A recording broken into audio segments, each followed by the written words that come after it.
시간이 됐으니까 시작을 하겠습니다. 지난번에 두 번에 걸쳐서 저희가 했고요. 오늘은 세 번째 강의를 하는데, 오늘은 위쪽 예배, 국악, 음악 이쪽의 전문가이신 문성모 목사님을 모시고 하겠습니다.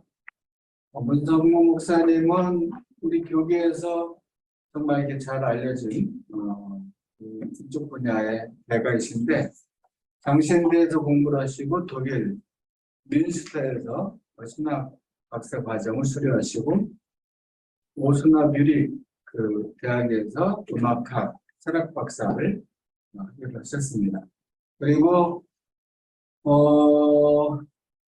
광주제일교회에서 목회하셨고, 목회는 그 다음에 대전신학대학 총장하셨고, 서울장신대 총장을 하셨고, 지금은 강남제일교회에서 담임 목사님 수고하십니다.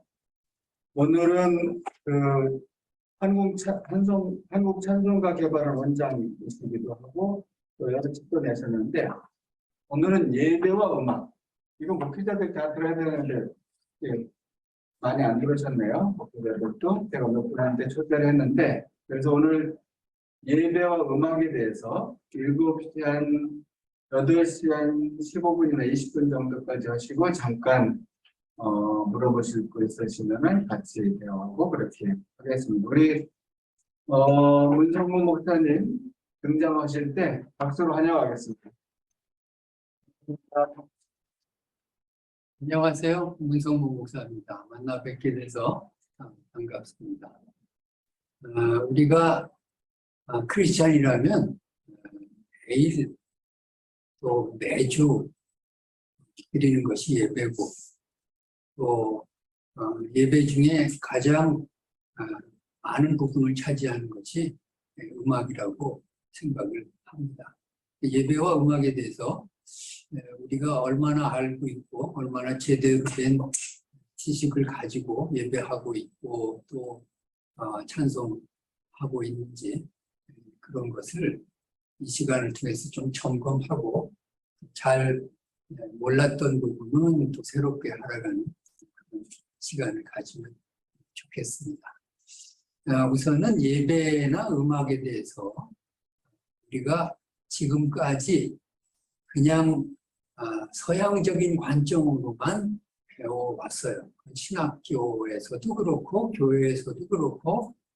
그래서 우리 한국의 교회인데, 그런데 예배는 미국의 예배를 그대로 그냥 잡습하고 하나도 다르지 않습니다. 그러니까 한국 사람이 미국 교회 가서 예배 드리면 불편하지 않아요. 왜냐하면 그냥 형식도 똑같고 설교 스타일도 똑같고 찬양도 똑같고 찬송가도 똑같고.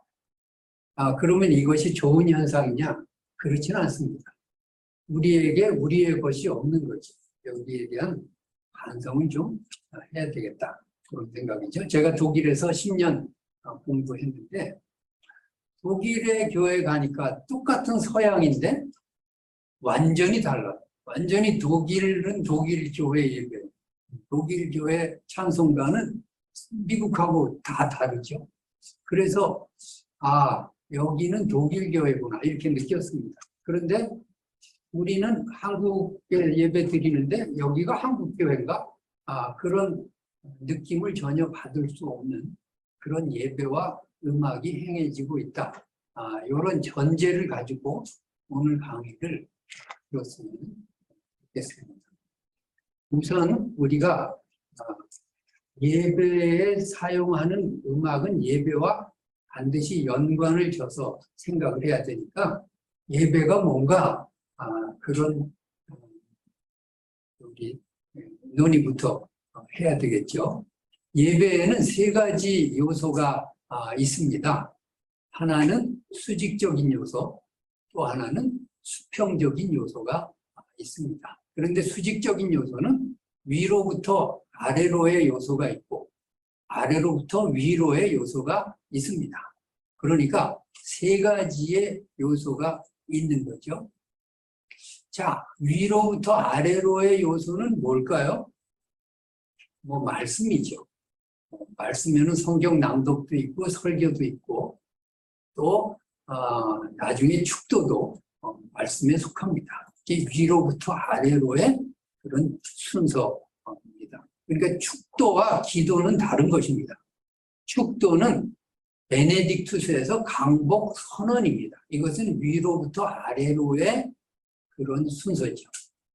근데 아래로부터 위로의 순서에 기도가 포함되고 또 음악이 포함되는 것입니다. 그러니까 기도는 아래로부터 위로 올려지는 그런 요소고 축도는 위로부터 아래로 내려오는 요소다. 완전히 방향이 다른 것이죠. 그럼 음악은 뭐냐? 음악은 위로부터 아래로가 아니라 아래로부터 위로 올려지는 그런 요소다 하는 겁니다. 요즘 음악이 뭐가 잘못됐냐? 이 방향성을 자꾸 틀어버리는데 문제가 있는 거죠. 자꾸 들려주려고 그래요. 자꾸 사람들에게 들려주려고 그러죠. 찬양의 기본 자세는 은혜 받은 자가 위로 올리는 것이 찬양이다 하는 것이고요. 그 다음에 이제 수평적인 요소가 있습니다. 수평적인 요소는 성만찬이 수평적인 요소입니다. 성만찬을 우리는 자꾸 수직적인 요소로 행하고 그렇게 한국교회가 가르치고 있는데 이것은 잘못된 거죠. 성만찬의 기본은 뭔가요? 공동식사죠. 공동식사가 성만찬입니다. 공동식사는 뭔가요? 이건 수평적인 요소죠. 수평적인 요소입니다. 그러니까 성만찬을 행하면서 막 예수님의 피 흘리신 거 막 눈물 찔찔 짜고 뭐 그것도 중요하지만 이웃을 생각하고 같이 성만찬을 나누는 형제 자매에 대한 사랑이 이게 다시 회복되고 이런 게 성만찬의 본래 요소인데 그런 기능이 우리 한국교회에 많이 사라지고 성만찬조차 수직화되어 버린 그런 잘못이 있습니다. 제가 발리 성만찬을 한번 경험해 본 적이 있습니다. 발리 성만찬은 보니까 이렇게 물로 하더라고요. 물하고 파인애플 같은 과일로 성만찬을 하더라고요. 그것을 왜 하느냐고 물어봤더니 그게 그 지역에서는 생명을 상징한대요. 그래서 다른 거 안 쓰고 그걸로 한다고. 근데 사실은 뭐 성만찬 자체는 그것은 복음이지만 성만찬의 재료는 문화입니다. 그러니까 지역에 따라서 성만찬의 재료는 달라질 수 있습니다. 그러니까 서양 사람들은 포도주를 쓸 수 있는데 우리 한국교회는 전통적으로 뭐 포도주는 좀 술이니까 뭐 포도즙으로 그렇다고 잘못된 것은 아닙니다. 우리는 우리식의 문화를 그렇게 만들어 간 것 뿐이죠. 서양 재미있는 얘기로 제가 공부 말년에 보니까 이 서양 사람들도 포도주를 하는데 또 이런 신학이 있어요. 예수님이 백포도주 쓰셨다 이렇게 누가 주장해가지고 이렇게 네 개를 놓더라고요. 적포도주, 백포도주 그 골라서 마시는 겁니다. 또 알코올 이제 알러지가 있는 사람들이 있습니다. 그 알코올 있는 거 알코올 프리 저 적포도주 알코올 없는 거, 백포도주 알코올 그래서 나가서 골라서 마셔요.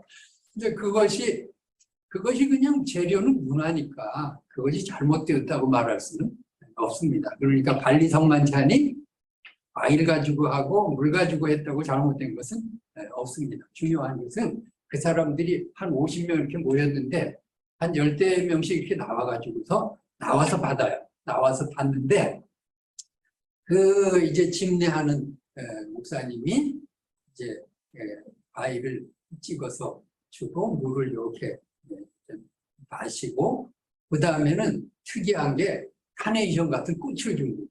카네이션 같은 꽃을 주는데 그 꽃을 자기가 갖는 게 아니라 그 회중 속에 평소에 뭐 싸웠다든지 감정이 껄끄러웠다든지 말을 안 했다든지 마음에 담을 쌌다든지 그런 사람을 주면서 화해를 하는 겁니다. 내가 사랑합니다. 잘못했습니다. 같이 이제 형제로 지내겠습니다. 이런 거예요. 그러니까 꽃을 많이 받은 사람은 좀 문제가 심각하죠. 우스갯소리입니다. 그리고 이제 꽃을 못 받은 사람도 있어요. 그래서 그런 사람들은 나중에 집내자가 꽃을 또 줍니다. 주고 다 같이 손을 잡고 나중에 꽃을 흔들면서 우리는 사랑의 띠로 하나가 되었습니다. 그런 공동체 노래를 부르면서 성만찬이 마무리되는데 아주 감동을 받았습니다. 그래서 제가 이게 성만찬이다. 이 수평적인 요소가 살아나야 이게 진짜 성만찬이구나. 근데 한국 교회는 이런 게 하나도 없이 그냥 받아 마시고 옆에 누가 있는지도 모르고 악수 한 번 안 하고 그냥 가버리죠. 이런 것은 조금 수평적인 요소를 성만찬에 살릴 필요가 있습니다. 어쨌든 간에 예배의 3요소 우리가 알아둡시다. 위로부터 아래 말씀이고요. 오늘 주제는 음악이니까 아래로부터 위의 순서는 음악이고 그 다음에 수평적인 요소는 성만찬이다. 그래서 예배의 3요소를 저는 말씀과 성만찬과 음악으로 잡겠습니다.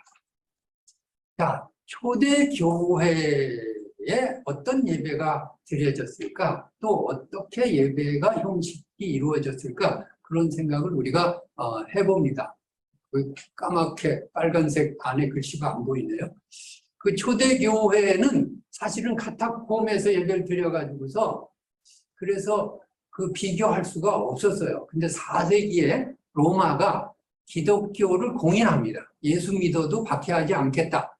그래서 4세기부터 이제 그 수면 위로 예배가 올라오기 시작을 합니다.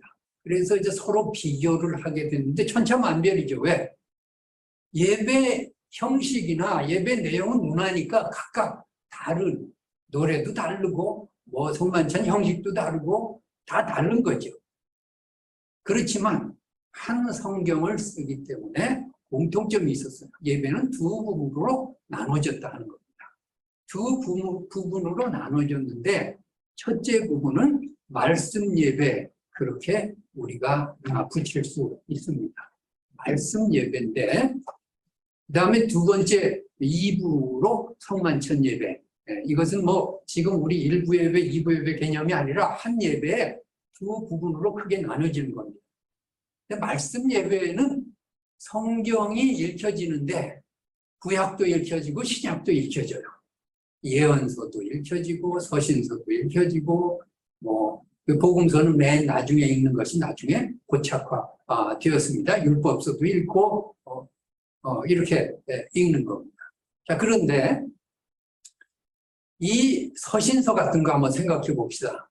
가령 베드로가 편지를 보냈는데 이거 읽다 맙니까? 다 읽어야죠. 그러니까 성경을 낭독하는 시간이 길어졌습니다. 길어지니까 계속 성경만 읽으면 지루하잖아요. 그 사이사이에 음악을 집어넣었어요. 예언서를 읽고 누가 노래를 하고 찬송을 같이 부른대. 서신서를 읽고 또 뭐 찬양을 한다든지 이런 식으로 해가지고 말씀 찬양 이렇게 되어서 오늘날도 그 자취가 예배 가운데 남아있죠. 우리가 성경 봉독하고 설교하는 가운데 뭐가 있죠? 성가대에 찬양이 있습니다. 그것은 초대교회의 이 말씀 예전의 자취라고 생각을 해요. 그런데 이제 요즘 그 문제가 있죠. 성경 낭독하고 찬양하고 그 다음에 설교를 하는데 여러분 이 세 요소 중에 어떤 요소가 제일 중요한 요소일까요? 설교일까요? 음악일까요? 제일 중요한 건 텍스트 아닙니까? 그 텍스트가 뭐죠? 성경이죠. 그러니까 성경 낭독하는 시간이 가장 중요해요. 그러니까 좋은 설교는 뭘까요? 그 성경 본문에 맞춰서 하는 설교가 좋은 설교. 성경은 읽어놓고 엉뚱한 설교를 해버리면 그러면 그 좋은 설교가 아니죠. 그러면 음악은 어떤 음악이 좋은 음악일까요? 그날의 텍스트에 맞춰서 해야 좋은 노래입니다. 그런데 설교는 대부분 목사님들이 그날 텍스트에 맞춰서 해요.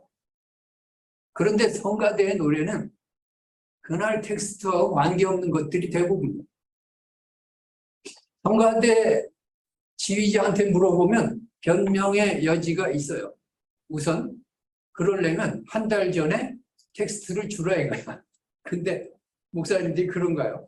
그냥 토요일 밤까지 그냥 못 잡아서 그런데.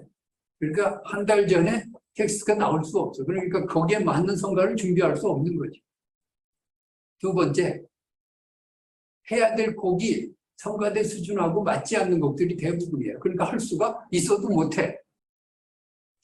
그러니까 옛날에 중세 때나 아니면 18세기, 19세기까지도 1년치의 그런 성경 본문이 쫙 교회력에 의해서 이렇게 정해져 버려요. 그러면 그걸 보면서 성가대 지휘자나 설교자가 거기 보면서 쭉 이렇게 플랜을 짜가지고 그 찬양도 준비하고 설교도 준비하면 됐는데 요새는 그렇게 못하니까 이제 성가대에는 문제가 있는 거죠. 그래서 저는 교회마다 가서 뭐 성가대 세미나 하거나 뭐 무슨 음악에 대한 특강을 할 때, 예배에 대한 특강을 할 때 목사님들한테 그렇게 말합니다. 이렇게 하지 말고 성가대 찬양을 먼저 하세요. 그 다음에 성경 봉독하고 바로 설교하세요. 그 다음에 설교 후 찬송을 텍스트에 맞는 걸 고르세요. 그러면 삼박자가 딱 갖춰지고 성가대는 어차피 못하니까 자기 나름대로 어떤 곡이든지 그냥 하라고 하고 그다음에 성경 봉독, 설교 후 찬송 이렇게 맞춰가라고 권면을 합니다. 여러분 교회에서도 한번 고려해 볼 만합니다. 그렇게 해서 이제 성만찬 말씀 예배 일부가 끝나면 집례자가 이런 말을 합니다. 이테 미사 에스트 이런 말을 해요. 이테 미사 에스트는 다 끝났습니다. 돌아가시오. 그런 말을 하는 거죠. 그러면 누가 가느냐 하면은 세례 안 받은 사람들이 가요.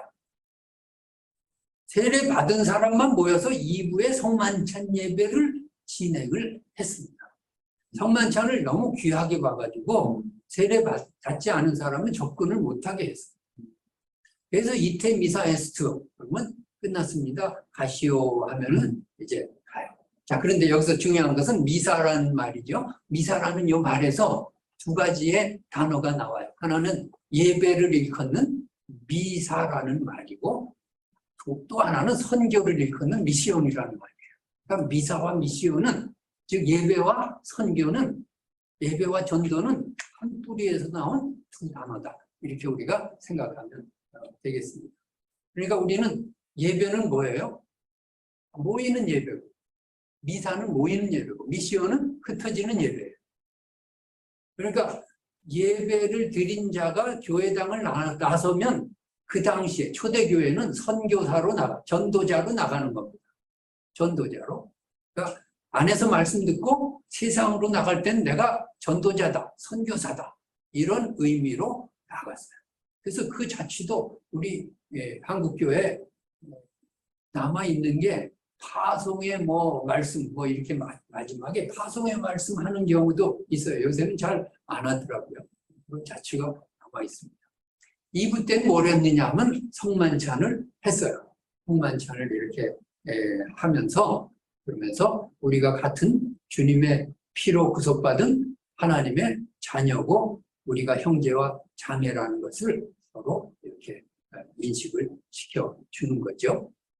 그리고 나서 2부 예배 마칠 때는 마라나타 이렇게 고백합니다. 모두가 마라나타 이렇게 고백을 해요. 자, 그런데 이 마라나타는 발음하는 데 따라서 두 가지 의미로 해석이 돼요. 하나는 희구형이 돼요. 우리 주님 오십시오라고 하는 거고요. 또 하나는 확신형으로 해석할 수 있어요. 우리 주님이 오셨습니다. 이렇게 확신형으로 해석할 수 있어요. 이것은 재림신앙이죠. 그러니까 초대교회는 예배의 마무리를 마라나타로 맞췄어요. 재림신앙으로 맞추는 거죠. 그러니까 우리의 희망이 뭔가 주님이 다시 오시는 것이다. 그러니까 우리가 이 초대교회에서 두 가지를 배울 수 있겠죠. 하나는 우리가 예배로 모였다가 흩어질 때 우리는 세상에 선교사로 나가는 것이다. 그런 의미. 또 우리가 이 교회당 안에서만 예배 드리는 게 아니라 세상에서도 예배 드리는 자세로 살아야 된다는 그 의미. 또 하나는 재림신앙. 이런 것을 우리가 배울 수 있습니다. 자, 우리는 오늘 관심사는 말씀도 아니고 성만찬도 아닙니다. 바로 음악인데요. 음악은 이제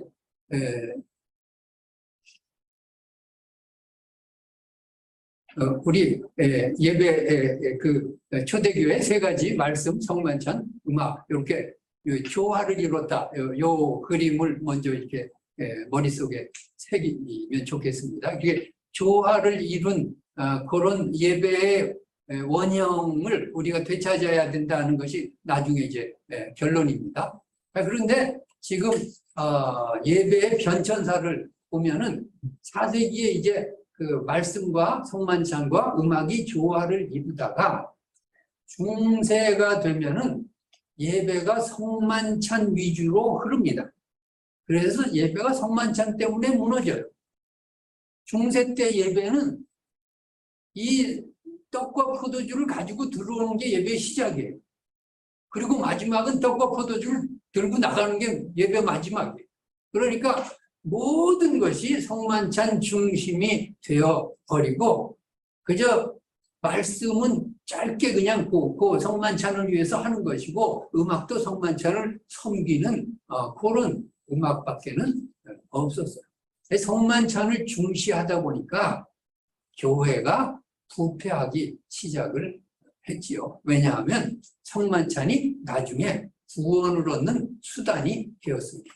공적을 쌓는 그런 수단이 된 거죠. 성만찬 많이 하면 천국에서 공적이 쌓인다 이렇게 가르치고 성만찬을 하지 않으면 구원이 없다 이렇게 이제 가르치는 겁니다. 그러니까 미사에 그 당시엔 캐톨릭밖에 없으니까 중세 때 미사에 불참했으면 보따리 싸들고 이 성만찬 길을 가지고 그 사람 집에 방문해가지고서 성만찬을 주는 거예요. 그리고 이제 성만찬이 공적을 쌓는 수단이 되다 보니까 이게 한 번 해가지고서는 안 돼. 욕심을 내가지고 주중에 우리 좀 한 번 더 해주시오 하는 사람이 많아졌어요. 그런데 이게 소문이 나다 보니까 이제 줄을 쓰는데 순번이 100번째, 200번째 막 이렇게 나가네. 그럼 100번째 있는 사람이 어느 세월에 복을 받으려고 시간을 낭비할 수 없잖아요. 그래서 신부를 찾아가서 내가 얼마를 줄 테니까 이러면서 이제 내 순번을 당겨주시오. 이렇게 교회가 부패하기 시작했어요.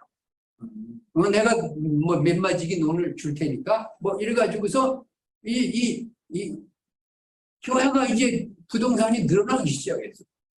이렇게 하다 보니까 성만찬 때문에 교회가 큰 이제 위기가 닥친 것이고 또 성직 매매 사건도 일어나는 게 가령 부잣집에 아주 시원찮은 아들이 뭐 할 게 없어. 근데 신부가 되면 아이고 거물급들하고도 하고 돈도 벌고 좋잖아요. 그러니까 돈 주고 이제 성직을 사는 거죠. 그런 일도 있었고요. 또 이 화채설이라는 것이 또 신학적으로 발전이 되는데 화채설은 뭐냐면은 성만찬을 아주 그냥 신비하게 만드는 거죠. 집례하는 신부가 축사를 해버리면 그 떡은 예수님의 실제 몸이 되는 거다. 그 포도주는 실제 예수님의 피다. 이렇게 가르쳤어요. 그러면 일단 축사를 해버리면 그거 남아도 버릴 수가 없어요. 예수님의 몸과 피니까. 그래서 다 마셔야 돼. 그래서 옛날에 중세 때 신부들 중에 알코올 중독자들이 늘어났어요. 왜냐하면 뭐 200명분 준비했어요. 근데 오늘같이 비가 오고 해가지고 100명밖에 안 왔어. 그러면 다 마셔야 돼. 다 마셔야 돼. 다 먹어야 돼. 이제 어느 날 어떤 신부가 먹다 떡을 이제 내일 먹어야 되겠다. 남겨놓고 포도주 마시다 아이고 내일 먹어야 돼. 그런데 그날 밤에 쥐가 떡을 먹다가 포도주에 빠져 죽었어. 그래서 신학적으로 논란이 벌어졌어요. 예수님의 몸을 먹고 예수님의 피에 적셔 죽은 이 쥐가 구원을 받느냐 못 받느냐 가지고 논란이 벌어져서 중세 때는 이러다가 교회가 망한 거예요. 자, 그러다가 종교개혁 시대가 16세기에 오는데 종교개혁자들이 한 일이 뭔가 예배학적으로만 생각하면 이런 겁니다. 4세기의 원형을 도로 회복시킨 겁니다. 그래서 성만찬의 군더더기들 다 빼버렸어요. 뭐 화채설이고 뭐고 없어. 구원의 뭐 도구 이런 거 없어요. 공적을 쌓는 거 그런 거 없어요. 그 다음에 말씀의 권위를 회복시킨 겁니다. 말씀의 자리에 놓고 그 다음에 중요한 것은 음악을 회복시킨 거죠. 음악을. 그래서 루터가 만든 게 뭐예요? 코랄이에요. 칼빈이 만든 게 뭐예요? 시편가예요. 그러니까 종교개혁자들은 음악개혁자다 이렇게 생각하면 되겠습니다. 그래서 우리가 종교개혁 시대에 이런 원형을 회복했다 하는 것이에요. 그 다음에 이제 그 종교개혁 이후에 이제 한 100년쯤 지난 다음에 종교개혁자들이 죽고 그 다음에는 개신교 예배가 설교가 중심 노릇을 하기 시작했어요. 그래서 모든 예배가 설교 중심이 되어버렸습니다. 예배 드렸다는 게 뭔가 설교 들었다는 것이 되는 겁니다. 그래서 설교가 마음에 들면 오늘 예배 정말 좋다 이렇게 하는 거고요. 설교가 마음에 안 들었으면 오늘 예배 잡쳤다 뭐 이렇게 이제 하는 거죠. 예배를 어떻게 잡칩니까? 예배가 뭔데? 그렇게 된 거죠. 또 예배 보러 간다 뭐 이런 거죠. 예배를 보러 간다는 게 뭘까요? 그게 설교 들으러 간다는 거죠. 설교는 무슨 강연 듣듯이 하겠다는 거죠. 그래서 성만찬은 뭐 있는 둥 마는 둥 하고 음악은 그저 짧게 하고 대부분이 설교 중심으로 나갔어요. 자, 이렇게 하다가 20세기 후반부터 야, 이거는 안 된다. 이건 전 너무 이러면 안 되겠다. 그래가지고서 이제 균형을 맞추자고 종교개혁 정신으로 돌아가자고 했는데 근데 오늘날 결과는 뭐냐 하면 음악이 또 왕노릇하는 그런 예배 형태가 오늘날 우리가 경험하는 예배가 개신교 예배가 되어버렸어요. 그래서 오늘날 예배는 CCM이 주류를 이루고 예배 시간 30분 전부터 음악이 그냥 그 시간부터 하면 설교보다 긴 겁니다. 이 설교 예배 시간이 됐는데 계속해. 한 10분 계속해요. 설교 마치자마자 또 해요. 이러다 보니까 음악 천지가 돼버린 거죠. 음악 천지가. 그래서 무슨 또 청소년들이나 무슨 뭐 열린 예배나 뭐 이런 데 가보면 설교자는 그저 조금의 역할밖에 못하고 성만찬 아예 없고 음악으로 다 도배를 해버리는 겁니다. 자, 이것은 지금까지의 성만찬 중심이나 설교 중심보다 더 위험한 상황이 온 거죠. 왜냐하면 음악은 굉장히 영적인 것이고 음악은 굉장히 위험한 겁니다. 에모셔널한 것이기 때문에. 그래서 칼빈은 음악을 너무 위험하게 봐가지고 아예 음악을 하지 말라고 그랬어요. 그리고 하려면 하나님의 말씀인 시편만 가지고 해라. 다른 거 하지 말고 그렇게 아주 못을 박았어요. 그러니까 칼빈이 음악을 싫어한 것이 아니라 음악의 위험성을 본 거죠. 그래서 지금 한국교회 위기는 뭐냐? 이 음악이 너무 예배에 왕노릇하고 있고 큰 비중을 차지하고 있고 이 음악이 또 교역자들, 목회자들한테 방치되어 있습니다.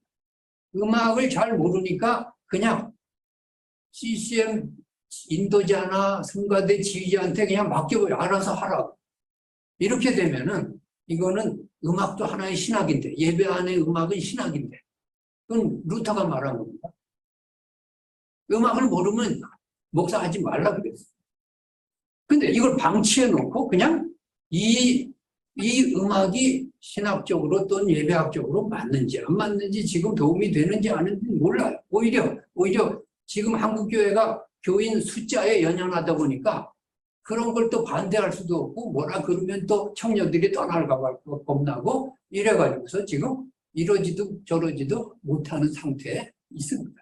자, 이런 것들은 우리가 바로 잡아야 되겠죠. 그래서 오늘날 예배 개혁은 뭐냐? 초대교회와 종교개혁 시대로 돌아가서 예배의 3요소인 성만찬과 또 말씀과 음악의 3요소를 균형 있게 맞춰줘야 된다 하는 것입니다. 그래서 음악에 너무 비중이 있는 것을 좀 제할 필요가 있습니다. 심지어는 그냥 예수 안 믿는 사람들도 그냥 어떤 악기 필요하다고 와가지고 돈 줘가지고 그걸 하게 하는 교회도 봤어요. 그 예수 안 믿는 사람 청년들이 그거 해서 무슨 도움이 될까요? 아무런 도움도 안 되고 예배학적으로 맞지도 않는데 그걸 그렇게 하는 거예요. 그리고 다는 아니겠지만 많은 경우에 참 이 사람들이 이 찬양을 할 때는 막 그냥 열광을 하잖아요. 나는 그 찬양 중독자라 그래요. 그리고선 예배가 정작 시작되면 졸아요. 설교 시간에는 저 핸드폰 보고 딴짓해 얘네들이. 그럼 이건 뭔가? 이 열광했던 이게 믿음인가? 나는 아주 굉장히 의심스럽고 이렇게 그냥 교회가 목회자들이 음악을 방치해서는 안 된다고 생각을 합니다. 그래서 우리가 회복해야 될 예배의 그 개혁의 과제는 이런 그림, 말씀과 성만찬과 음악이 조화를 이루는 그런 과제를 우리가 생각해야 하겠습니다. 자, 그 다음에 예배 음악에 대해서 좀 좁혀서 우리가 생각하겠습니다. 예배 음악이 뭐냐? 첫째로 예배 음악은 하나님께 드리는 제물이다. 이렇게 우리가 정의해 볼 수 있습니다. 자, 우리 찬양을 하는데 이 찬양이 뭘까? 찬양이 하나님께 드리는 제물이라고 생각하면 그러면 자세가 달라지죠. 내 목소리를 사람들에게 막 뽐내고 싶고 박수 받고 싶고 지금 이런 마음이 변화돼야 되죠. 하나님께 드리는 제물로서 내가 찬송한다면 우리가 마음이 달라질 겁니다. 제가 지금 돌아가신 박재훈 목사님 작곡가 우리 눈을 들어 하늘 보라 지금까지 지내온 거 찬송가도 9곡이나 그분이 쓴 게 우리 찬송가에 들어있고 오페라 손양원 에스더 그런 오페라도 쓰신 분인데 그분 제가 그저 마지막 오페라로 1919년 3.1운동 기념 100주년 기념으로 2019년에 KBS 홀에서 함성 1919 해가지고 오페라 공연을 했는데 대본을 저거 쓰라 그래서 제가 대본을 쓰고 박재훈 목사님이 작곡을 했어요. 그래서 그거 쓰느라고 많이 만났습니다. 토론토에 사셨는데 캐나다도 많이 가고. 근데 그분이 굉장히 온순하신 분이고 친절하신 분이고 아주 참 따뜻하신 분이에요. 근데 옛날에 영락교회 지휘자 하실 때는 호랑이 지휘자였대요. 1분이라도 늦으면 막 문 걸어 잠그고 내쫓았대요. 음성이 두세 번 했는데 틀리면 막 야단을 쳤대요. 고함을 지르고 막 지휘봉이 날아가고 막 그 대원들이 막 무서워서 벌벌 떨었답니다.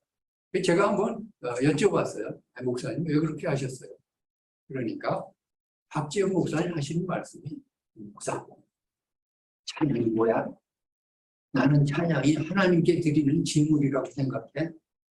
온전한 제물을 드려야지. 그 부족하고 흠있는 제물을 드려서 되겠어. 하나님 앞에 내가 온전한 제물 드리려고 그랬어. 다른 거 없어. 그러시더라고요. 근데 이거 한국교회가 좀 배워야 될 정신이 아닌가 생각을 합니다.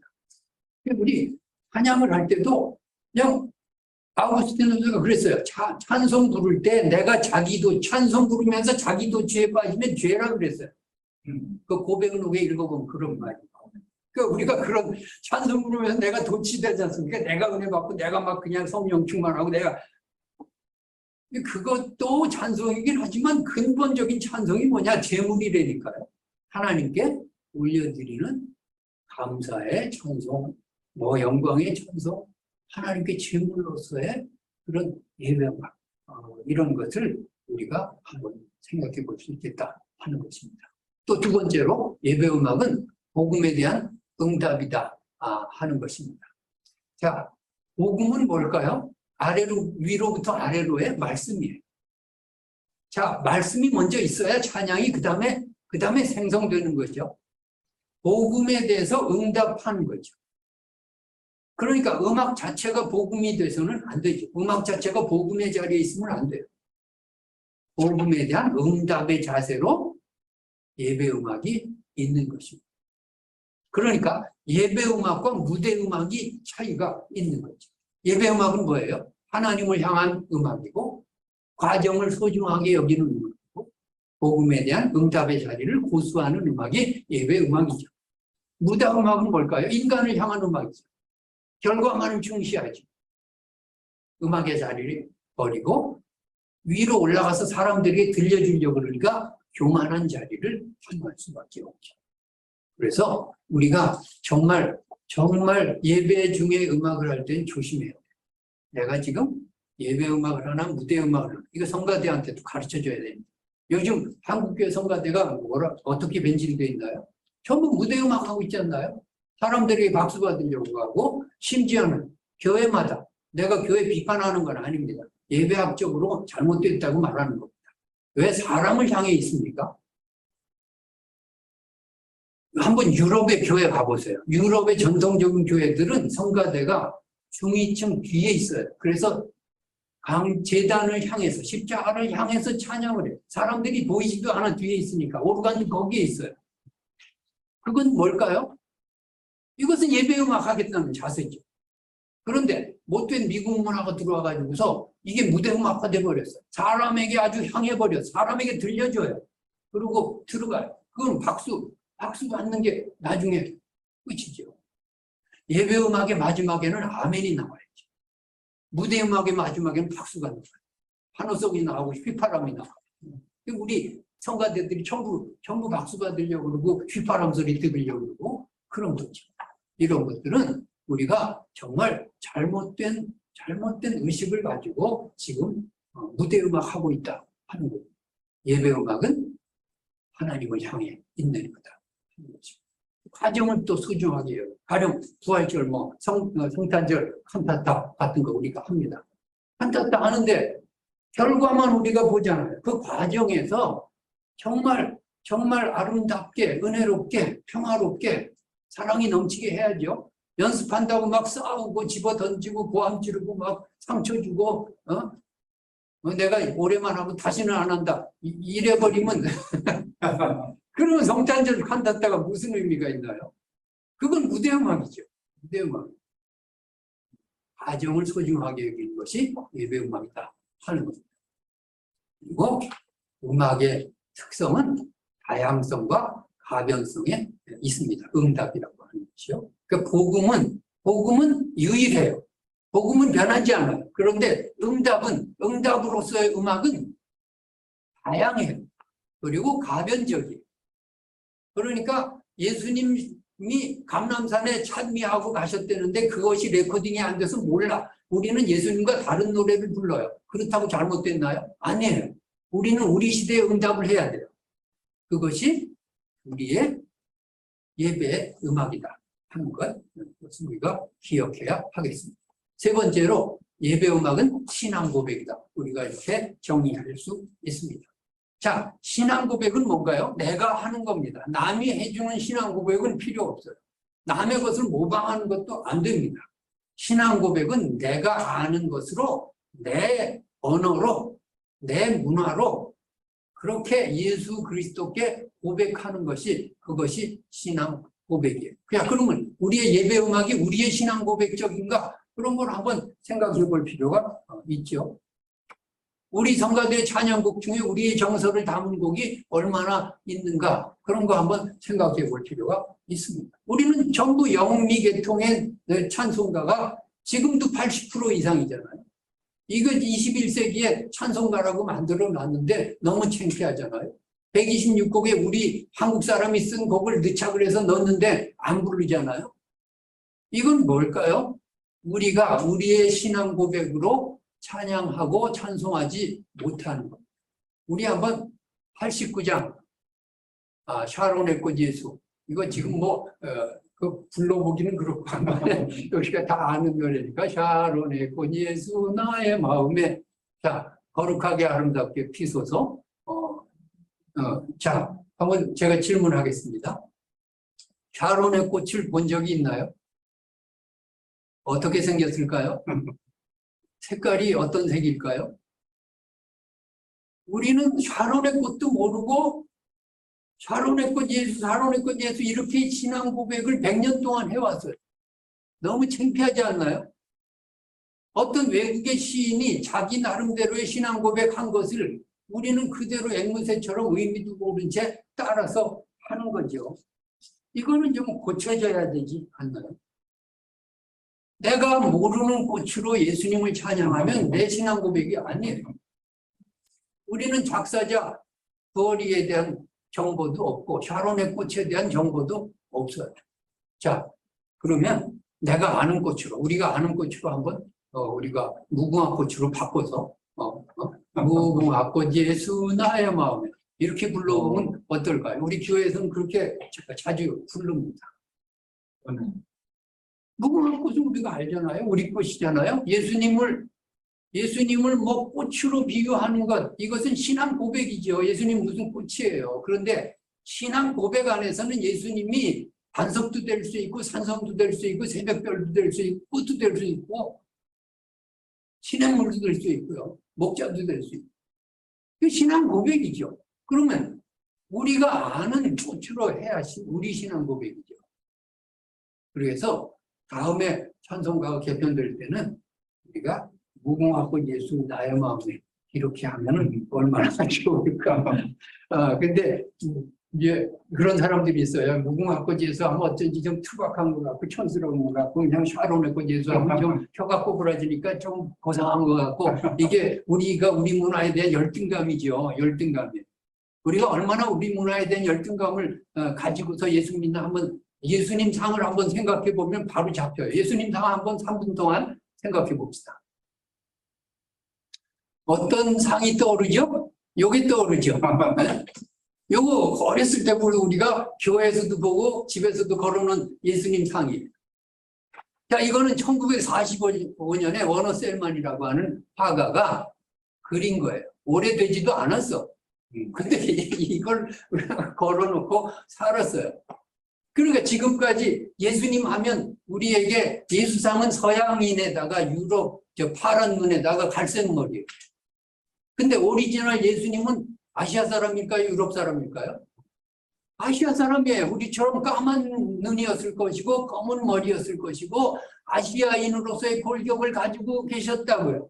근데 우리는 아시아인으로서의 예수상을 생각하면 촌스럽게 생각되고 거룩하지 않게 생각을 하는 거죠.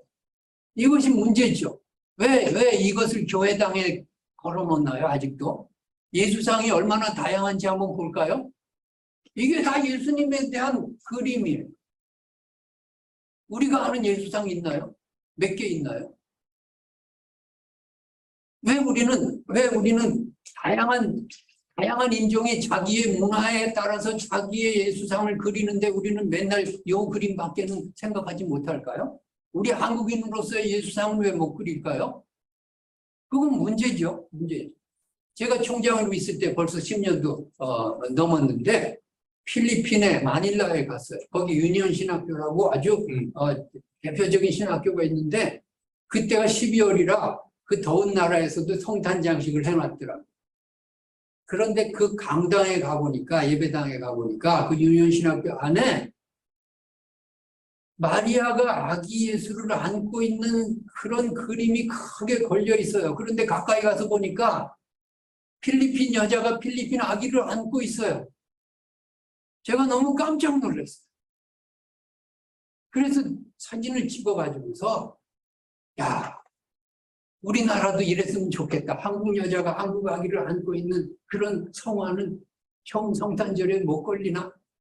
근데 내가 총장 14년을 했는데 못 걸었어요. 교단에서 쫓겨날까 봐 못 걸었어요. 우리는 문화적으로 이렇게 열등감에 젖어서 폐쇄 속에 살고 있어요. 이것만 진리래요. 이것만 예수래요. 이런 것들을 우리가 반성하지 않으면 안 되겠습니다. 그래서 우리의 것들에 대한 열등감을 극복해야 됩니다. 모든 예수상은 신앙 고백이고 우열의식이 없어요. 샤론의 꽃과 무궁화 꽃 사이에 우열의식이 없어요. 신앙이 뭘까요? 하나님이 내게 주신 것을 긍정하고 그대로 표현하는 거예요. 하나님이 이 땅에 나를 한국인으로 태어나게 한 것, 그걸 감사해야죠. 미국 사람 못된 거 후회하면 그건 신앙이 잘못된 거죠. 하나님이 우리의 문화를 주시고 우리의 음악을 주셨으면 그건 감사하고 거기서부터 예배 음악을 만들어낼 줄 알아야 그것이 진정한 한국인으로서의 신앙이죠. 그렇습니다. 그런데 우리 한국교회는 지금 어떨까요? 설교의 예화도 서양 것이고 성만찬 예식도 서양 것이고 절기와 교회력도 다 서양 것이고 악기도 서양 악기, 가운도 서양 가운, 예배당 건축도 어디에도 우리의 신앙 고백을 위한 노력이 없습니다. 이것을 우리가 반성해야 하겠습니다.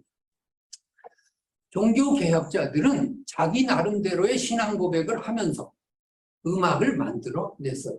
그래서 독일에서는 루터가 코랄을 만들고 이게 회중 찬송입니다. 칼뱅은 프랑스어로 시편가를 만들고 이것도 다 회중 찬송이죠. 그렇게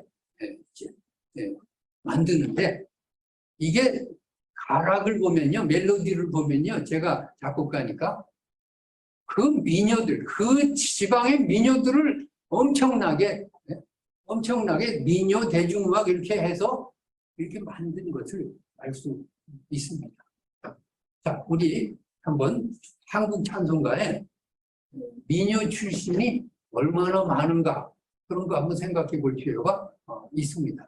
외국 민요로 찬송가를 만들어서 지금까지 불러오는 게 뭘까요? 천부여 의지 없어서 그거 스코틀랜드 민요 올드랭 사인이죠.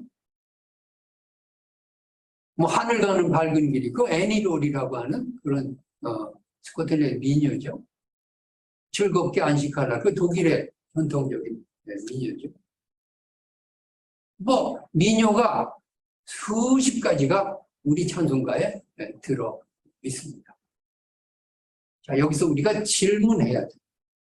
우리는 우리의 민요, 아리랑으로 찬송가를 만들 수 있을까요?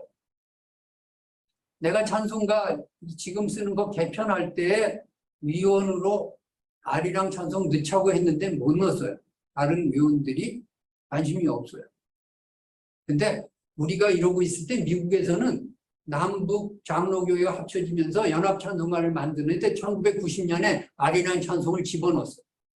미국 장로교 찬송가에 이때니까요. 이게 460장에 있어요. 이 멜로디는 아리랑이죠. 그리고 에베소서에 있는 말씀 Christ you are the fullness of God firstborn of heaven. 그리스도요, 당신은 하나님으로 충만하시고 모든 것의 첫 번째이십니다. For by you all things were made. 당신으로 하여금 당신이 모든 만물을 창조하시고 그리고 그것을 hold them up, 유지하고 계십니다. You are head of church.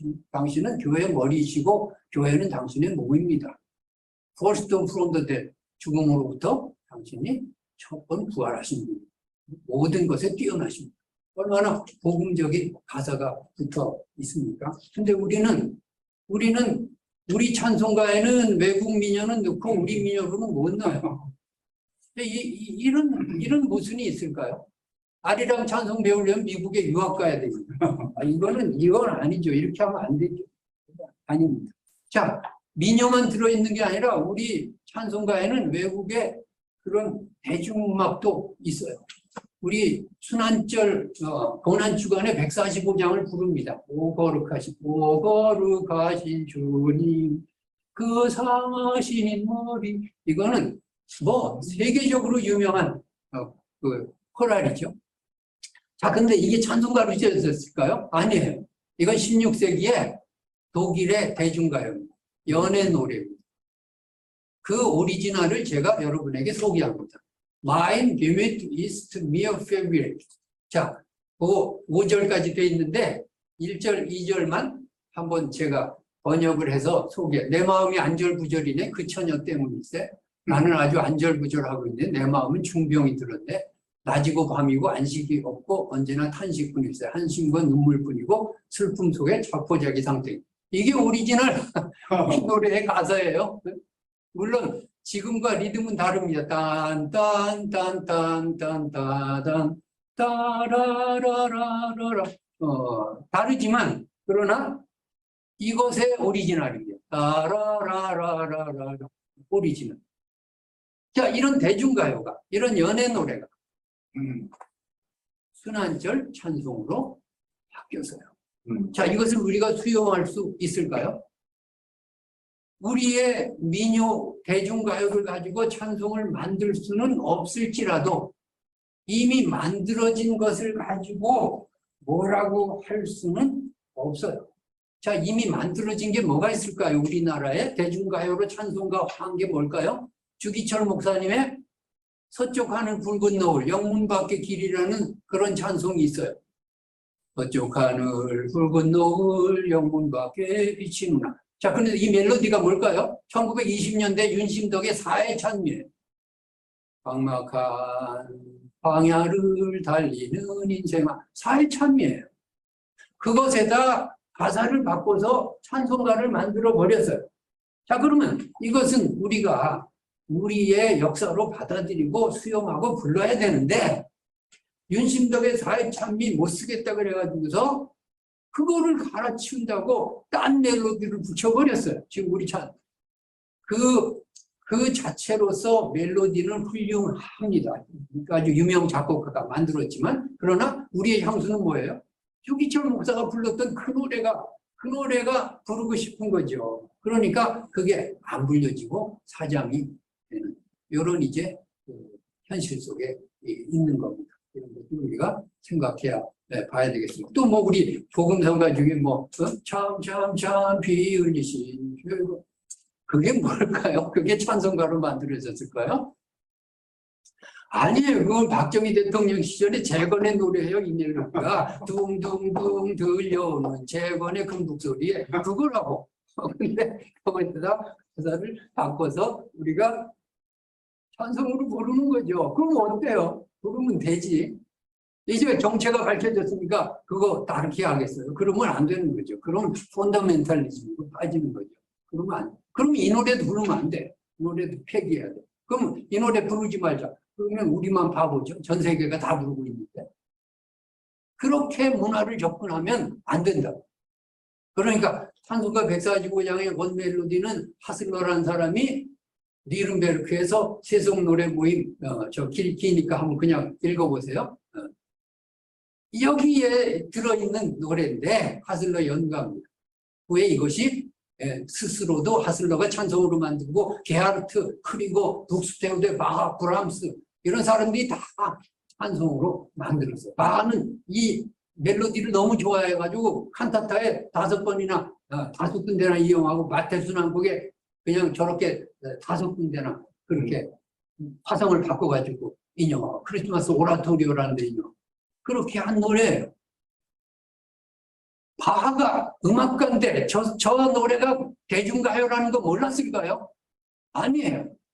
아는데 왜 여기 찬송가로 만들었을까요?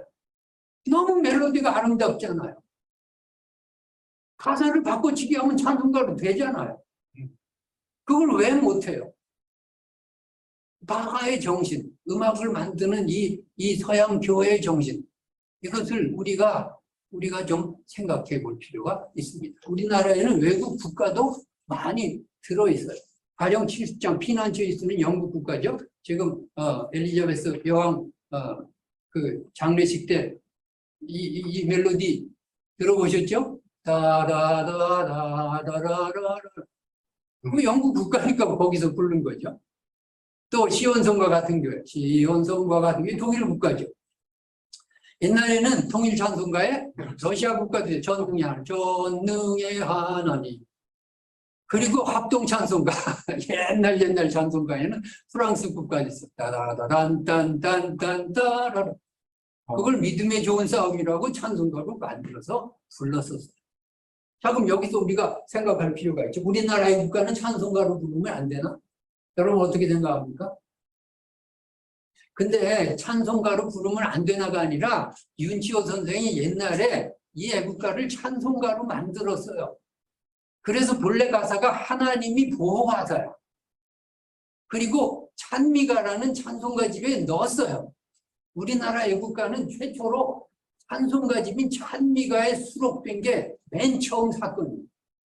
이것을 우리가 모른 채 그냥 애국가를 방치하고 찬송가에 수록하지도 않고 부르지도 않는 거죠. 이게 문제가 있죠. 윤치호 선생의 찬미가에는 1장, 10장, 14장이 모두 애국가예요.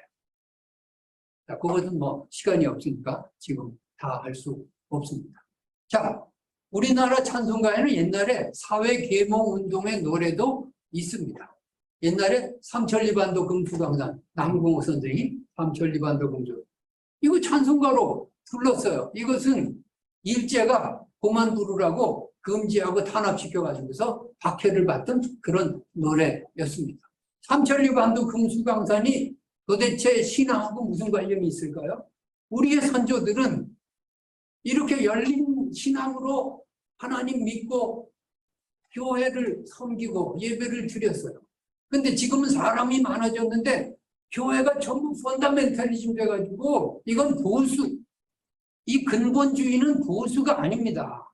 근본주의는 보수하고 달라요. 우리가 한국교회가 보수화되는 건 좋아. 근데 근본주의화되면 안 돼요. 그러면 민족이고 뭐 이웃이고 다 없어. 하나도 없어.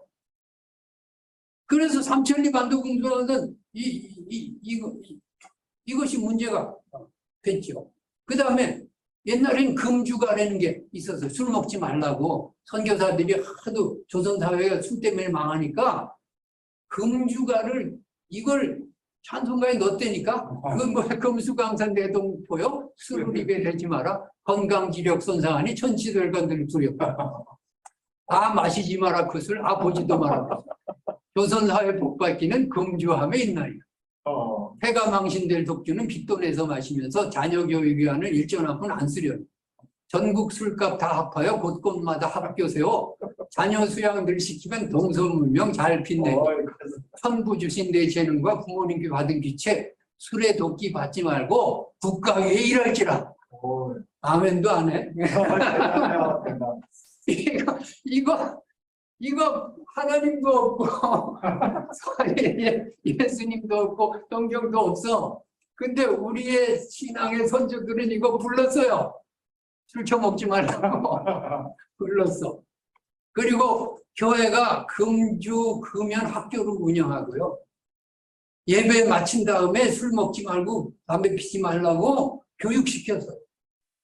사회적인 문제인데도 교회의 문제로 끌어안고 이것을 교회의 과제로 여겼어요. 근데 오늘날 한국교회는 뭘 하는 거죠? 우리가 술, 담배뿐만 아니라 마약도 있고 뭐 무지하게 많아. 근데 한국교회에서 행하는 건 뭐죠? 아무것도 찬송가에 아무것도 포함되어 있잖아요. 심지어는 이 금주가는 찬송가가 아니니까 빼자고 해서 뺐어요. 그리고 또 빼재. 뭘 빼자고 하느냐 하면 어두운 밤 마음에 잠겨. 그걸 빼줘요. 왜? 거기 하나님도 없고 아무것도 없지 않냐? 십자가도 없고. 그래가지고 막 싸웠어요. 결국 들어갔는데 여러분 생각해 보세요. 만약에 어두운 밤 마음에 잠겨를 뺀다면 뺄 게 또 있어. 어두운 밤 쉬되리니 내 집분 지켜서 그것도 빼야 돼. 거기 무슨 하나님이 있어? 거기 무슨 십자가가 있어? 그 내용은 일하고 더 열심히 일하고 밤에도 일하고 낮에도 일하고 죽도록 일하고 또 열심히 일하고 이 노동법에 걸려 이거는 이게 이렇게 하면 안 되는 거야. 근데 서양 사람들이 만들었다고 이건 안 빼고 이건 문제 삼지 않고 한국 사람이 만들었다고 어두운 밤 마음에 잠겨 이건 빼자고 세상에 어떻게 이렇게 할 수가 있어요? 이거 말이 안 되는 거예요. 말이 안 돼. 만약에 이런 식으로 펀더멘탈리즘으로 시각을 보면 성경에도 뺄 게 있어. 에스더 빼야 돼. 아가서 그거 낯 뜨거워서 그거 못 읽어요. 에스더 뭔가 그거 그냥 가족사지요. 거기 무슨 뭐가 있나요? 우리가 그냥 해석을 그렇게 하니까 성경으로 받아들이고 하니까 그거는 참 잘못된 시각이죠. 이 펀더멘탈리즘적으로 보면 그러면 안 되는 거예요. 오히려 이런 금주가 같은 노래들이 더 많이 들어가야 되고 더 많이 우리가 불러야 되는 그런 한국교회 과제가 아닌가 그렇게 생각이 됩니다. 자, 우리가 해야 할 일이 있습니다. 우리 선조들은 복음에 대해서 유일성과 불변성을 강조했고 예배 음악에 대해서는 다양성과 가변성을 인정했습니다. 옛날에 기독교는 교회 안에서 애국가를 부르고 금주가를 통해 사회 계몽운동에 앞장섰습니다. 그래서 교회 안에서 민족 지도자들이 배출되고 사회 문제를 교회가 끌어안고 함께 고민했다. 여러분, 3.1운동의 대부분의 주역들, 우리 소위 애국자고 민족의 선각자라는 사람들 대부분이 교회가 길러낸 거죠. 대부분이 교회와 연결되어 있는 거죠. 근데 지금은 있나요? 우리 기독교계 안에서 민족을 이끌어갈 지도자가 나오나요? 그렇지 못한 이 이유는 뭘까요? 3.1운동 시대에 기독교 인구는 2%가 안 됐습니다. 지금은 20%는 된다고 생각하지 않나요? 우리의 사고방식을 좀 고쳐야 되겠습니다. 우리가 할 일은 이런 믿음의 선조들이 남긴 예배음악 정신, 이것을 계승하는 것입니다. 수직적인 요소와 수평적인 요소를 함께 아우르는 그런 예배와 음악을 우리가 만들어내야 하겠습니다. 그리고 우리의 신앙 고백으로 노래하려는, 우리의 신앙 고백으로 또 찬송하려는 그런 노력을 기울이고, 한국 사람들이 만든 찬송가가 조금 마음에 안 들 수 있지만, 그러나 우리 노래니까 불러줘야죠. 교회가 불러줘요. 성가대가 한국 사람들이 만든 거 좀 미숙할 수 있고 좀 그럴 수 있어요. 그러나 명작이라는 것은요, 자꾸 수정돼가지고 오늘에 왔어요. 우리가 잘 아는 핸델의 메시아 10여 번 수정돼서 오늘에 이른 겁니다. 단번에 끝난 음악이 아니에요. 부르고 또 고치고 부르고 또 고치고, 그래서 명작이 된 거죠. 제가 독일에 있는데 10년 동안 핸델의 메시아는 단 한 번밖에 못 봤어요. 안 해, 독일 사람들. 왜? 영국 노래라고 안 해.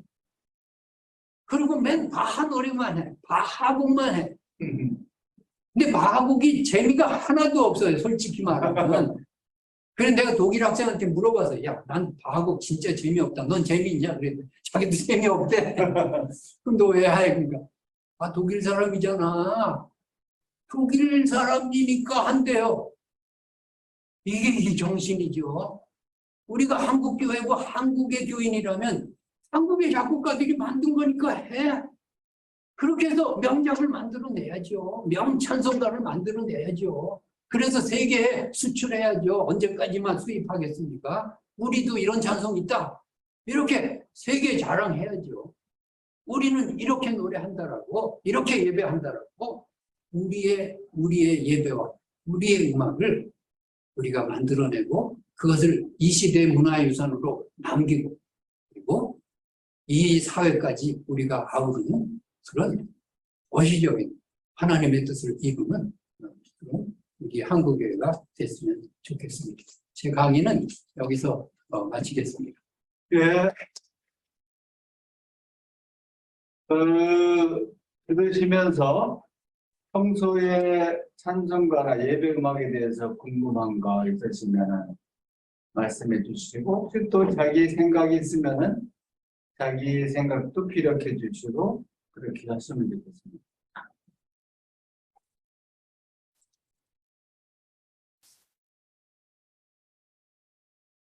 그 찬송가나 예배 음악은 여러분들 늘 이제 수시로 접하니까 혹시 평소에 이런 건 좀 어떤 건가 이런 것 좀 물어보실 거라든지, 저도 오늘 많이 배웠는데요.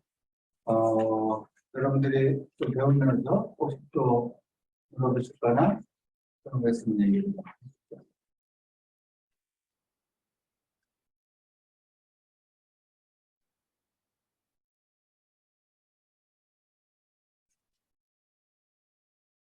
박헌서 장관님, 구세군은 예배 음악을 어떻게 저도 뭐 구세군 예배 여기 연희 교회 가서 이제 여러 번 예배를 드렸는데 구세군의 예배 음악 찬송가 이거 뭐 좀 다른 것이 좀 있나요? 어떤 거요? 한번 소개를 해주시죠. 그 음소거 해주시고 음소거 네. 뭐 물어보실 거라든지 뭐 네, 네, 저 보이세요? 네, 잘 보입니다. 저기 이제 저희는 그 구세구 이런 똑같은 앞에는 똑같은 찬송가를 써요. 네. 네, 뒷부분에서 구세군 음악이 더 추가가 되어 있어요. 뒷부분에 더 추가가 되어 있는데 이제 그 일반 앞에 있는 뭐 불길 같은 성시녀 내진정 사모하는 뭐 이런 변찮은 주님의 사랑과 이런 구세군 곡이 이제 우리 같이 한국교회에서 같이 부르는 곡들도 많이 있고요. 근데 이제 저희가 쓰는 구세군 음악이 옛날에는 그 구세군가라고 해서 따로 있었습니다. 구세군가집이라고. 근데 이제 찬송가가 같이 1984년도에 같이 합해지면서 이제 같이 들어왔죠. 들어왔는데 그때도 부록처럼 구세군 노래가 따로 있습니다. 있는데 저희는 어디서 유래한 거예요? 그 예? 노래 어디서 유래한 거예요? 이제 구세군 음악 이제 악대 저희는 그 영문의 교회 악대가 있잖아요. 브라스 밴드가 있는데 브라스 밴드에서 쓰는 그 악보집이 따로 있습니다. 그래가지고 그 번호에 맞춰가지고 곡을 붙이는 건데 행진곡도 많이 있고 또 어찌 보면은 이제 좀 박진감 넘치는 그런 곡들도 있는데 이제 구세군 음악이라고 해서 특별한 게 아니라 아까 우리 저기 강사님께서 말씀해주신 것처럼 사실 내진정 사모하는 그런 것도 영국 민요고요. 불길 같은 성시녀도 사실 영국 민요풍에서 따온 거거든요. 그래서 우리 구세군이 시작될 때에 그 서민적이고 대중적인 음악을 주로 사용했어요. 그리고 사실 그 우리가 쓰는 브라스 밴드 그 악기들이 사실은 그 탄광 노동자들이 점심 시간에 오후에 그 홍차 마시는 시간에 즐겨 불었던 그런 악기랍니다. 그 나팔 같은 게. 그래가지고 저희 음악이 오히려 좀 세속적인 멜로디도 많이 있고요. 그런 음악을 차용을 해서 가사를 개사해서 부르기도 하고 그렇게 합니다. 그래서 이제 뭐 특별한 건 없고요. 저희 이제 구세군 사람들이 작사 작곡한 곡을 우리가 이제 구세군 예배 때 이제 주로 좀 쓰죠. 근데 저 개인적으로는 이제 오후 예배 때 이제 저희 여사관이 찬양 인도를 하는데 좀 가끔 가다가 5월에는 뭐 봄에는 고향의 봄도 부르라고 좀 하고 또 과수원길도 좀 부르라고 하고 아까 일 때는 그리고 얼어붙은 달 그림자 이런 노래 동요나 이런 거를 좀 한두 곡씩 하라고 주문을 해요. 제가 그럼 우리 여사관은 이제 어렸을 때부터 아버님이 사관님이셨기 때문에 장인어른이 그래서 이제 조금 저하고 조금 달라요. 그래서 전통적인 그냥 곡을 하길 원하는데 찬송가하고 복음성가만 저는 좀 개인적으로 건전가요나 동요도 좀 같이 부르면 좋겠다 이런 생각을 하고 그렇게 주문을 요청을 좀 하고 있습니다. 근데 저희 뭐 구세군 음악이라고 또 특별한 건 없습니다. 다 같은 신앙 공동체 고백이고 찬송이고 그렇습니다. 네.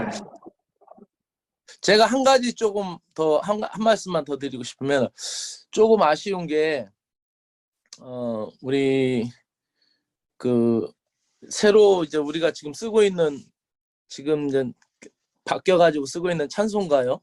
그 찬송가에 이제 한국 작사 작곡한 분들이 많이 있는데 그 곡들을 이제 배우면서 부르고 있는데 너무 익숙하지가 않아요. 오히려 그동안 이렇게 좀 많이 불렀던 올드한 복음성가나 이런 걸로 더 많이 넣었으면 하는 아쉬움을 갖고 있어요. 저는 개인적인 생각에는.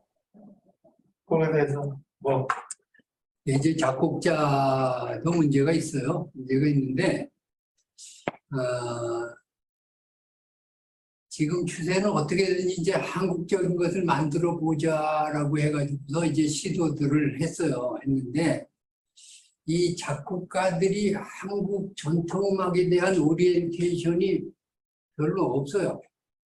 그러니까 오음계만 쓰면 한국적이 되는 게 아니라 이게 부르기 쉽게 되고 작은 이렇게 해가지고 찬송가는 보편성을 중시해야 되는데 그런 면에서 저도 좀 아쉬워요. 아쉬운데 이건 이제 불러가면서 회중의 편곡이 있어. 옛날에 우리 서양 찬송이로 들어왔을 때 한국 사람들이 우리식으로 편곡을 해버렸어. 그러니까 가령 오음계로 다 만들어 오는 거예요. 옛날에는. 그러니까 속죄함 주 예수 내 죄를 속했네. 이게 오리지널 멜로디인데 우리는 어떻게 불렀느냐 하면 속죄함 주 예수 내 죄를 속했네. 할렐루야 소리를 오음계로 딱 맞춰버렸다니까. 그러니까 우리 지금 찬송도 우리가 많이 부르다 보면 그런 현상이 우리가 부르기 쉽게 우리식으로 편곡하는 현상이 나타날 거라. 근데 이제 아예 부르질 않으니까 그런 단계까지 이제 가지 못하는 거죠. 그렇게 좀 아쉽습니다. 그러니까 양쪽에 좀 문제는 있습니다. 근데 중요한 거는 한국 교회가 한국 찬송가로 나아가야 된다는 방향성은 정해놔야 된다고 생각합니다. 언제까지 뭐 영국, 미국에 의존하겠습니다. 그래서 저는 제 평생 목적이 찬송가 1000곡 쓰겠다는 거. 지금 300곡 썼는데 은퇴하고도 700곡을 쓰고. 대단하세요. 1000곡 쓰시는데요. 1000곡을 자꾸 부르면 이제 그게 이제 익숙한 찬송가가 될 거고요. 혹시 또 다른 분, 우리 목사님한테 여쭤볼 거 있으면 얘기하시죠.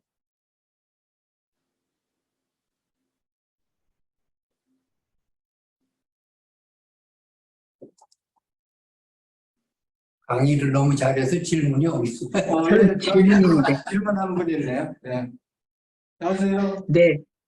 네, 좋은 강의 너무 감사드리고요. 오랜만에 또 예배에 대해서 이렇게 정리를 하는 좋은 기회가 됐는데요. 두 가지 여쭤보면 아까 이제 박수 얘기도 하셨는데, 저희 이제 이금복 목사님이 이제 사역하시던 그 교회에서는 찬양대가 찬송 끝나도 박수 치지 말라고 이제 그렇게 교육을 하셔서 그렇게 알고는 있었는데 요즘은 이제 점점 찬양 끝나면 박수를 치는 경우가 좀 많이 볼 수 있는 것 같아요, 경우를.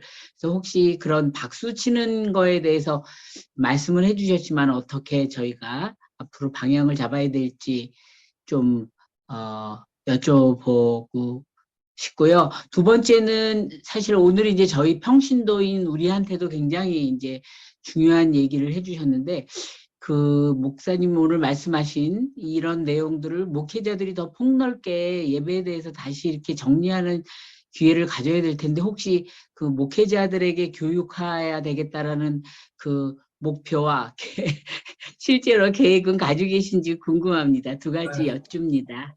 네, 제가 목사 안수 받고 이제 내년이 40주년인데 평생 그저 기회 있을 때마다 목회자들이나 또는 교회가 성가대 세미나 요청할 때 이런 내용을 얘기를 합니다.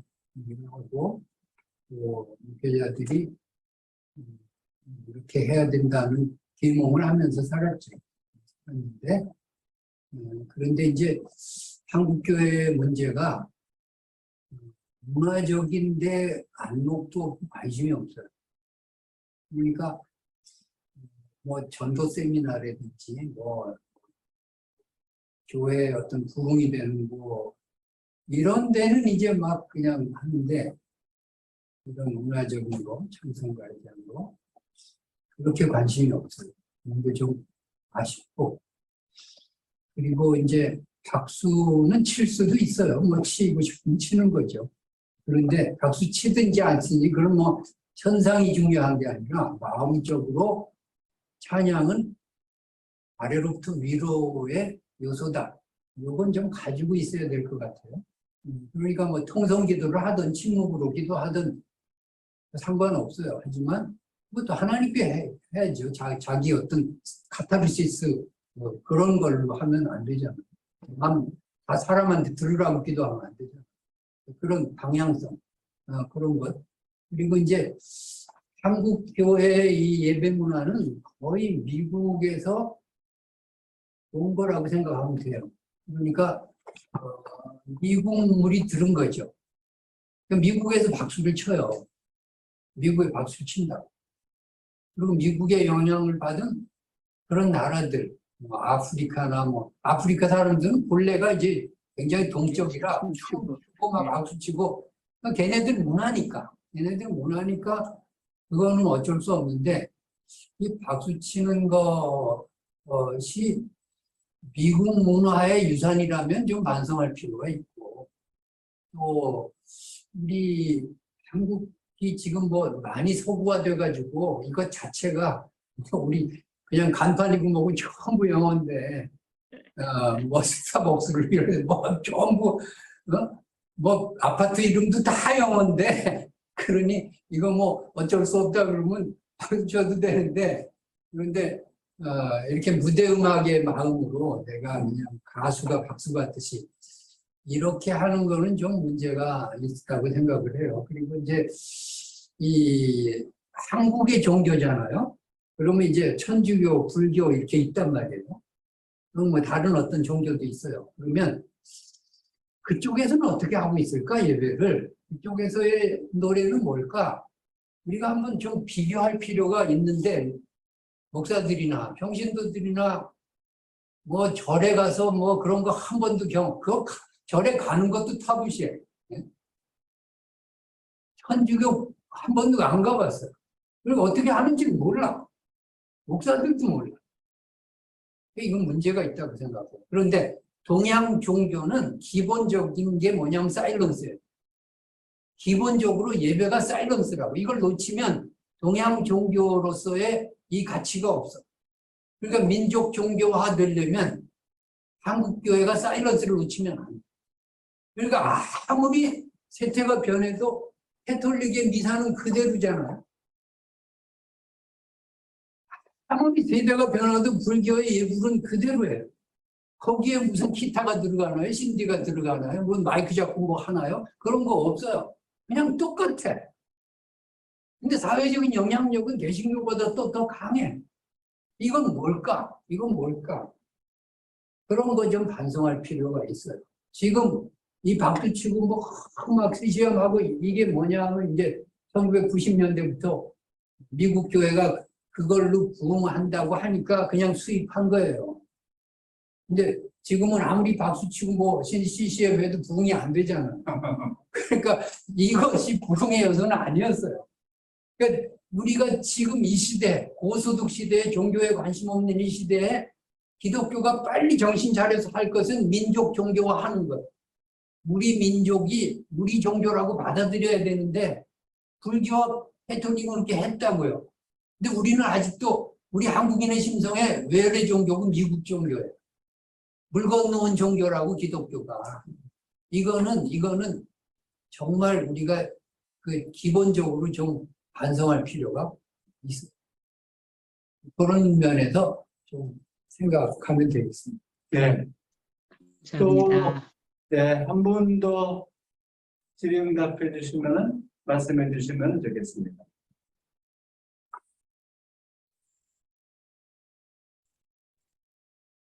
이 시간이 이제 좀 기다리기가 좀 어려운 시간인데 참고 제가 기다려 보겠습니다. 1분만이라도.